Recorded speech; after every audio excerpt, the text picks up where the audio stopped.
are fearsome words from Jesus today. We are all in the preparation for Christmas. I know some people who put their trees up on Halloween. Talk about a fire hazard.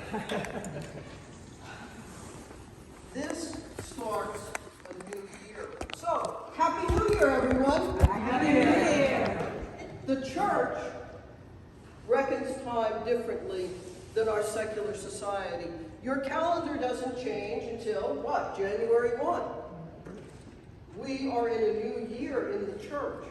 Up to this point, the church has a 3-year cycle of readings. So up to this point, we've been in year A, and now in the new year, we go to year B. So this is a different kind of time. Yes, we're all in this kind of pre-celebratory time for Christmas.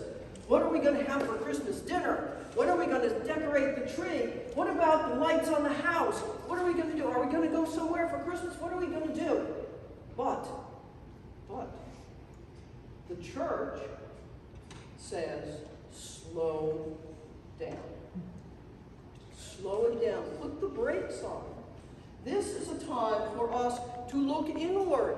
This is a time of, I like to call it, spiritual house cleaning. This is a penitential season when we are supposed to clean out those sins, those things that keep us from God. And I think each of us can think of things in our lives that they're like bringing a screen down between us and God. Those are the things that we need to eliminate. What are the things in our lives that we call sin? What is sin? Sin can be defined in many different ways. Simplest thing is what? Things God doesn't want you to do. Okay? Now, that differs between Episcopalians and Presbyterians, because there's a theory that if a Presbyterian knows anyone is having fun anywhere in the world, they want to put a stop to it. I hope no one comes from a Presbyterian background. So, there's another theory about what sin is. That sin is a turning away from God. A willful turning away from God.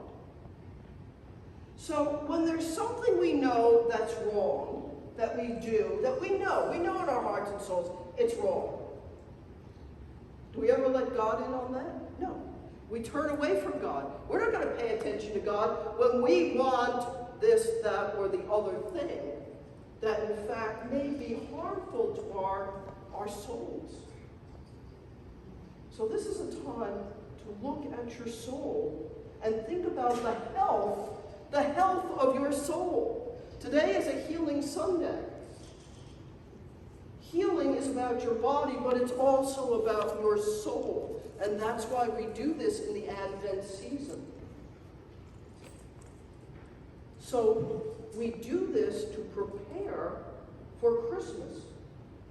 Literally, that word means Christ Mass. Oh, that word Mass. Sorry. Well, that's literally what it means, Christ Mass. It is the coming of Christ. But in two different ways.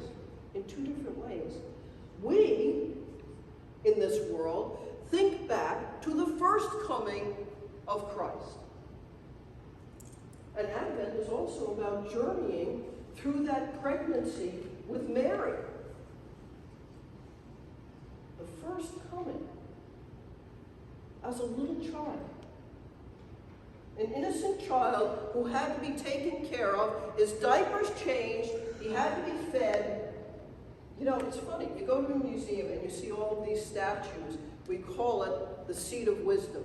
Here's Mary on a throne with this baby Jesus that looks like he's about 22 years old, right? No.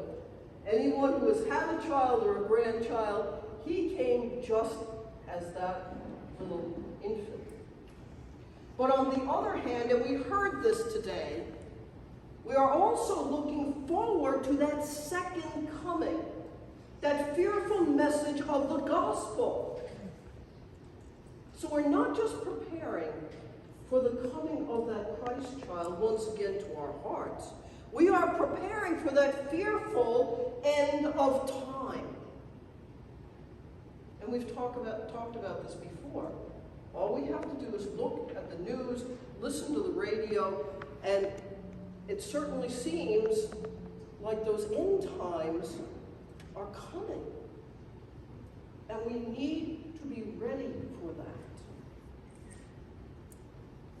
And so during this time, let's just pull back a little bit. Let's slow down.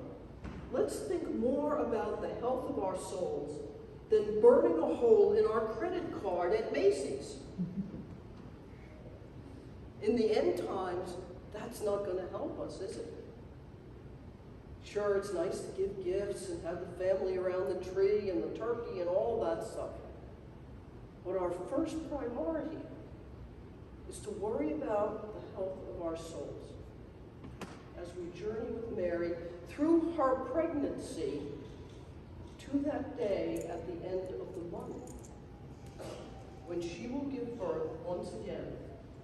And I am suggesting to all of you, not just ladies, but gentlemen as well, think about it this way.